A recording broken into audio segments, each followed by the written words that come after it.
જય સરદાર. આજે પાટીદાર શહીદ દિવસ. પાટીદાર શહીદ દિવસ એટલે એક પાટીદાર સમાજની મહાક્રાંતિનો આજે જે ગુજારો દિવસ દિલ્હીથી બે દાઢીઓ દ્વારા બનાવીને આપ્યો અને આપણા નવ યુવાનો શહીદ થયા. આજે શહીદોને સત સત નમન કરીએ છીએ અને શહીદો માટે આપણે શું કરવાનું છે, એ શહીદોની શહાદત એળે ન જાય એના માટે કેવા પ્રયાસ કરવાના છે અને એમના પરિવારને કેવો સાથ સહકાર આપવાનો છે, એ સૌથી બહુ મહત્ત્વનું છે.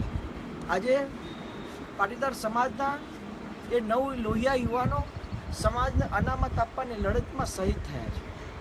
પાટીદાર સમાજ પર 26 ઓગસ્ટના દિવસે જે અમાનવીય અત્યાચાર સમગ્ર ગુજરાતની અંદર થયો અને આપણા પાટીદાર સમાજના યુવાનોએ જે ગોળીઓ પોતાના શરીર પર ઝીલી છે, એ બદલ એમનો આપણે જેટલું પણ દુઃખ વ્યક્ત કરીએ, જેટલો પણ સહયોગ એમના પરિવારને આપવામાં થાય એ તમામ ઓછો ગણાય. મિત્રો, પાટીદાર સમાજના હિત માટે અને પાટીદાર સમાજના ભવિષ્ય માટે એ નવ લોહિયા યુવાનોના પરિવારોને પણ આપણે સહયોગ આપવો પડશે.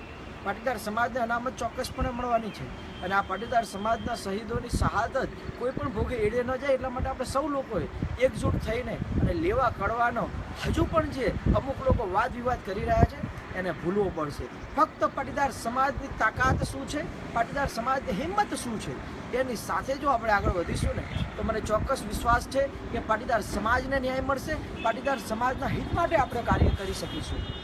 મિત્રો, અમે પહેલાં પણ કહ્યું છે કે અમે કોઈ પણ ભોગે આ સમાજના આંદોલનનો રાજકીય ઉપયોગ કરવા નથી માગતા અને આનો રાજકીય ઉપર કોઈ કરી પણ નહીં શકે અને એટલા માટે નાના મોટા મતભેદ અમારામાં થયા છે કેમ કે હું આ આંદોલનને બિનરાજકીય રાખવા માગું છું અને સમાજ હિત માટે આ આંદોલનને સફળ કરવા માગું છું. મિત્રો, પાટીદાર સમાજને ઓબીસી ચોક્કસપણે મળશે.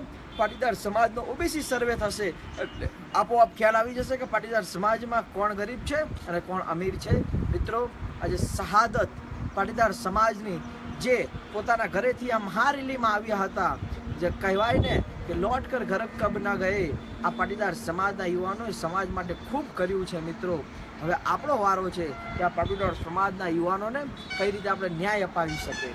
મિત્રો, સમાજે આ પાટીદાર યુવાનોને ઘણું બધું આપ્યું, પાટીદાર સમાજ યુવાનો થતી બનતી તમામ સહાયો કરી આપણે, પરંતુ એમને એમનો દીકરો નહીં લાવી શકીએ. સરકારે જે 4 લાખ સહાયની વાત કરી એ 4 લાખ રૂપિયાની સહાય પણ આપવામાં નથી આવી. આજ પણ એ પાટીદાર સમાજના યુવાનો જે શહીદ થયા છે એમના ઘરે રિપોર્ટ પણ હજુ સુધી નથી મોકલાવવામાં આવ્યો, પોસ્ટમોર્ટમ રિપોર્ટ. મિત્રો, આપણા માટે શર્મજનક બાબત કહેવાય કે હજુ પણ આપણે તો નાના મોટા વાદ વિવાદમાં પડ્યા છીએ. આ સમાજના યુવાનોની શહાદત એળી ન જાય એવા પ્રયાસો આપણે કરવાના છે. આજના સંદેશમાં હું એટલું જ કહીશ કે લડવાનું છે મજબૂતાઈથી, નથી કોઈથી ડરવાનું. લડવાનું છે મજબૂતાઈથી, નથી કોઈથી ડરવાનું. ભલે એ બે દાઢી દિલ્હીમાં બેઠા બેઠા કરે અત્યાચાર, આપણે તો સમય આવતા આપણી આંગળીનો અત્યાચાર બતાવવાનો છે. મિત્રો, હું એટલું જ કહીશ, આ પરિવારો જે શહીદ થયા છે એના માટે ઘણું બધું કરીશું. હું કોઈ પર રાજકીય હાથો નથી બનાવવા માગતો, નથી આંદોલનને રાજકીય બનાવવા માગતો, મેં સમાજનો ક્યારે દુરુપયોગ નથી કર્યો, સમાજની ક્યારે મહત્વાકાંક્ષા નથી રાખી. આ સમાજ મારો મહાન છે અને આ સમાજ માટે હું કંઈ પણ કરી છૂટવા તૈયાર છું. ધન્યવાદ. જય સરદાર, જય પાટીદાર.